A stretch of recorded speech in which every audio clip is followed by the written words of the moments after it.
कोकणच्या रत्नागिरी आणि देवगड हापूसचे साधर्म्य असलेले आंबे मुंबईत फेरीवाले आणि रस्त्यावर विक्रेते विकताना दिसत आहेत। ग्राहकांनी याबाबत सजग राहण्याची आता गरज आहे, कारण रत्नागिरी आणि देवगड हापूस हा रंगाने केशरी आणि खाण्यास चविष्ट असतो।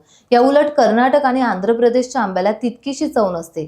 तेथे आंब्यांचे भरघोस उत्पादन येत असले तरी कोकणातील आंब्यांप्रमाणे त्यांची गुणवत्ता नसते। दलाल लोक नफा कमवण्यासाठी कोकणातील हापूसची विक्री करताना दिसत आहेत।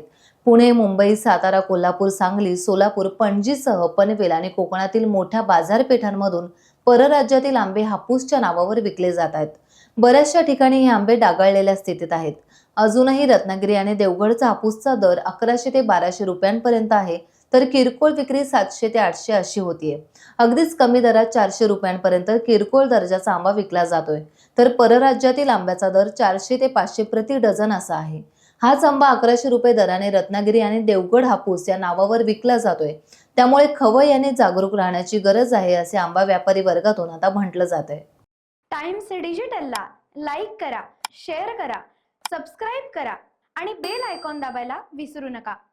Times digital.